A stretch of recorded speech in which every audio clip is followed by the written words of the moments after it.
Game loaded. Hi, and welcome to an edition of Lessons Learned with your host, Rafael Piñero. Now, I've heard this phrase being spoken multiple times. I play games for the story. Now, that is often tied to one or two things, either game mechanics or difficulty in games. Now, let's get the difficulty part of the games out of the way first.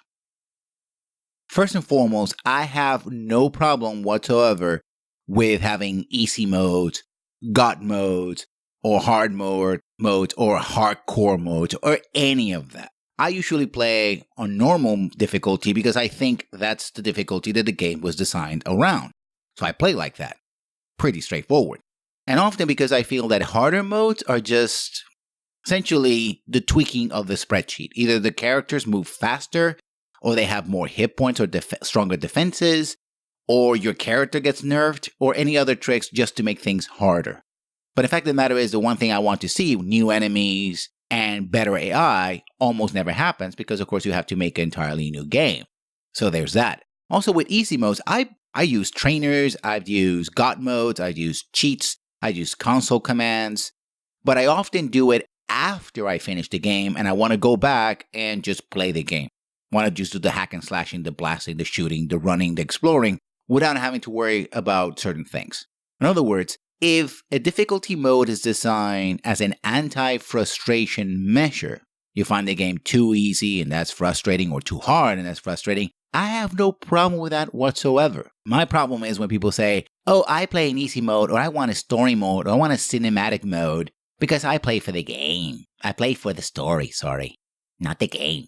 The story. Story is everything. Oh my God, the story. And that tells me one or two things. A, the game that you're playing is either flawed or not a good game. It has bad gameplay. Why? Because gameplay is the thing and you're not being engaged by the gameplay. Simply put, it's not doing what it's supposed to do. You're not engaged by it. It's not good. I mean, it reminds me of Mass Effect, the original game. People hate the Mako. But I think they focus on the Mako because the Mako represents all those very dull, repetitive missions that you go to the same place over and over again, shooting the same enemies over and over again, going over this difficult terrain that the controls were not really made for again and again and again, just so you can get the most experience. But the core gameplay of shooting and cover shooting and using abilities and even some of the Mako stuff by itself is not bad. It's just that all the extras are bad and you're want to spend, 20, 30, 40 hours doing that? Well, probably like out of 25 hours, you're going to spend about 10 or even 15 hours just doing that. So that can be very frustrating. That's a sign that the gameplay, the thing that the game is supposed to be, is broken at some level. And I understand that. But, that just means that you should make a better game. And if you see the games later on the Mass Effect series, they improve in those things. Less vehicle sections or no vehicle sections.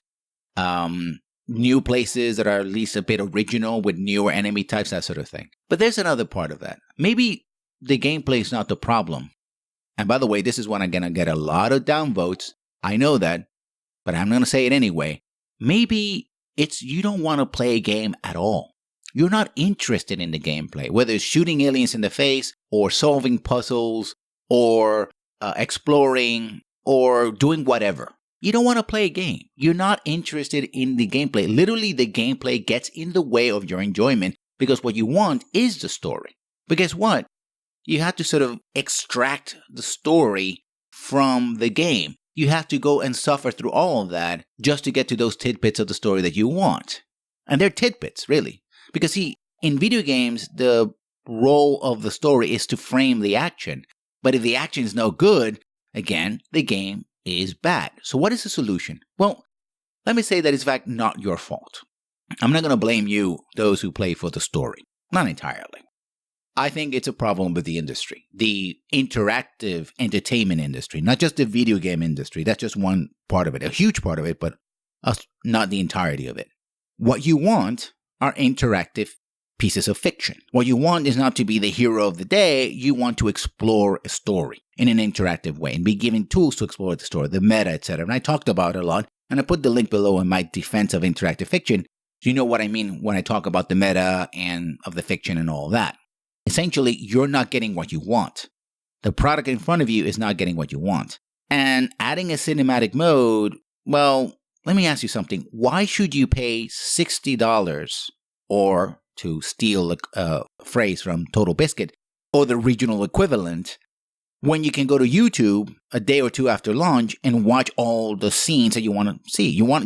Somebody was going to play the game, record the game, and compile it, and you can do it for, free. Well, free minus the cost of your computer and or video playing device and the internet connection that you're paying, if you're in fact paying for the internet connection. Why should you pay for something that most of it you're not going to enjoy or engage with? Literally, it's in the way. And that's one of the reasons why I defend interactive fiction. I want interactive fiction to be what it's supposed to be, its own medium, because there's an audience out there for it. But it's still, falling into the trappings of being a video game, because if it isn't a video game, somehow, people feel like they're less of that. And that includes ideas about validation and critics. And I'll get that in other videos. And I talked about that before, and I will continue to talk about that. But here I will simply say this. The product that's in front of you is not fulfilling what you need to do. You want something different, and that's fine. And it's time for and I say this as a much larger idea rather than just video games, the interactive entertainment industry to acknowledge that and embrace the fact that there's a time and place and a huge audience for interactive fiction. Sounds like a good idea? Of course it is. Now, as always, if you like this or any video on my channel, please comment and subscribe, and we will see you when we see you. Good night.